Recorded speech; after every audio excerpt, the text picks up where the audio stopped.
All right, let's dive right into this explainer, the secret superpower. When we think about early modern history, our minds almost automatically jump straight to the European Renaissance, right? Or the Age of Discovery. But while all of that was happening, this colossal, highly centralized juggernaut was just quietly dominating the global stage from the Indian subcontinent.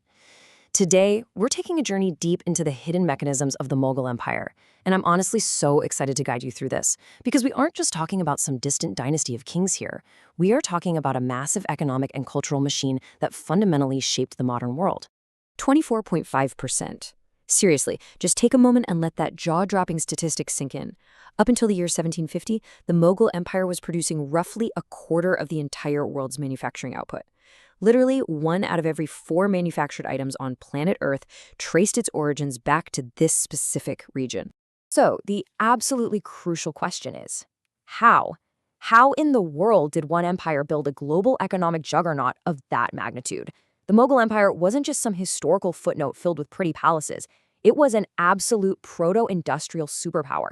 So today, we're going to completely unpack the gears of that machine, using historical data to reveal exactly how they pulled this off. To answer that, here's our roadmap. We'll start with their bloody rise as the gunpowder conquerors, then we'll unpack the mechanisms of their global economic powerhouse. From there, we'll see how that led to a booming urban population, explore the resulting cultural golden age, and finally examine the empire's collapse. Okay, part 1. The gunpowder conquerors, forged in fire. You see, this empire didn't just start out with endless riches.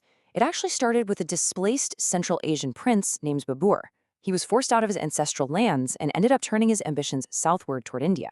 And he survived and thrived because the Mughals were a gunpowder empire. They were essentially bringing a gun to a sword fight. At the First Battle of Panipat in 1526, he faced off against the Sultan of Delhi, Ibrahim Lodi.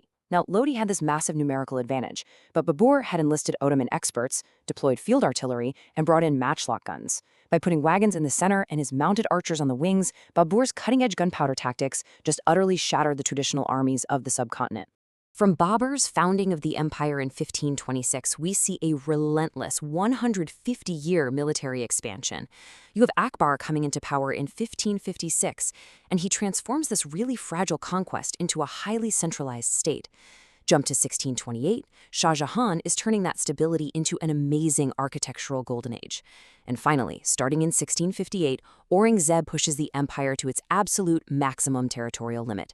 Make no mistake, they were a warrior state, born in war, sustained by war, conquering practically the entire Indian subcontinent. But here's the thing, conquest alone doesn't make you wealthy. Which brings us to part 2, a global economic powerhouse, the wealth engine. Transitioning from their military conquests to their administrative genius, we find the real framework that generated their immense, world-beating wealth. Under Akbar, the empire completely overhauled its economy. Instead of just demanding random tribute from conquered lands like most empires did, they implemented the zabs system.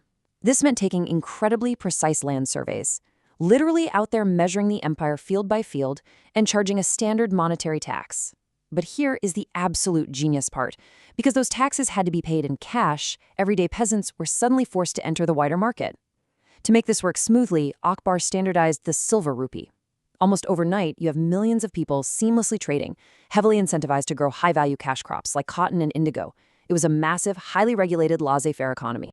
By the late 16th century, agriculture was, as you'd expect, the primary sector at 52%. But get this, an incredible 18% of the labor force was dedicated purely to manufacturing. Nearly a fifth of the entire population was building, weaving, and crafting. This wasn't just your standard medieval farming society. This was a society experiencing a massive wave of proto-industrialization, honestly very much like Western Europe right before the Industrial Revolution. To really understand how far ahead of their time they were, compare Mughal India's 18% manufacturing sector to British India over 300 years later, where manufacturing had actually dropped to just 11%. That startling contrast really hits the nail on the head, highlighting just how incredibly advanced Mughal manufacturing was before the tragic deindustrialization that happened in later centuries.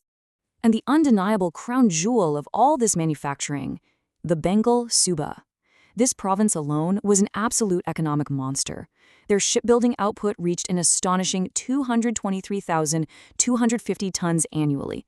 Just to put that into perspective for a second, that dwarfed the shipbuilding output of all the North American colonies combined a full century later. Bengal was churning out so much high-quality cotton, muslin, and silk that the global appetite for these textiles essentially dressed early modern Europe. Seriously, European fashion at the time became totally dependent on Mughal looms. All right, part 3. A booming urban population. The demographic explosion. So think about it. When you have this unprecedented influx of global silver paying for your textiles, plus brilliant agricultural reforms producing huge crop yields, what naturally happens next? A lot of people. In the year 1600, the Mughal population sat at roughly 115 million, which was an astonishing 20% of the entire world's population. By 1700, just a century later, it had skyrocketed to over 158 million, pushing up to 23% of the global population. We're talking about a population growth of anywhere from 60 to over 250% over the course of their reign. This was quite literally the fastest demographic growth in known Indian history up to that point. And where were all these people actually living? Well, by the year 1600, 15% of Mughal India was highly urbanized. Compare that to contemporary Europe at the time, which was only at 13%, or even British India way later in 1881, which dropped all the way down to 9%. 17th century Mughal cities like Agra, Lahore, and Dhaka were these massive, buzzing, cosmopolitan hubs with hundreds of thousands, sometimes over 1 million residents, completely outpacing the size and scale of European cities at the time. Moving on to part 4, the cultural golden age, echoes of a superpower. When you combine a booming population with basically the deepest pockets on the planet, the result is this vibrant cultural renaissance that literally changed the way people spoke. The Mughals themselves were of Turco-Mongol origin, but they instituted Persian as the formal language of the court. So as this Persian-speaking ruling elite started interacting with the local population day to day, their languages naturally blended with Old Hindi to create an entirely new language, Hindustani. It's a perfect example of the deeply syncretic Indo-Persian culture they fostered. They didn't just extract wealth, they merged cultures. And their patronage went way, way beyond just language. We aren't just talking about beautiful miniature paintings and monumental architecture, though obviously they had that in spades. We're talking about intense scientific and engineering milestones. For example, they invented seamless hollow cast metal celestial globes. That's a metallurgical feat that modern scientists literally thought was impossible without visible seams until the 1980s. They developed advanced multi-barreled volley guns and geared sugar rolling mills that totally revolutionized agricultural processing. The emperors basically just threw money at artists, scientists, and engineers alike, and it paid off massively. Which brings us to the final act. Part 5, the empire's collapse, the unraveling. So how exactly does an unassailable superpower holding a quarter of the world's wealth and a fifth of its population just die? Well, the answer is a brutal domino effect of administrative failure. It really began when Aurangzeb pushed the empire to its absolute geographic limits, creating massive imperial overstretch. Because they were stretched way too thin, the central throne faced this massive fiscal crisis where they literally couldn't even pay their own nobles. This weakness practically invited endless bleeding rebellions, particularly from the Marathas, which completely bogged the military down in unwinnable conflicts. Ultimately, the whole empire just fragmented into independent regional kingdoms, which made it incredibly easy for the British East India Company to swoop in and colonize the pieces. It wasn't one single dramatic battle, it was a century of cascading, systemic decay. Yet, despite that devastating collapse, their legacy is just undeniable.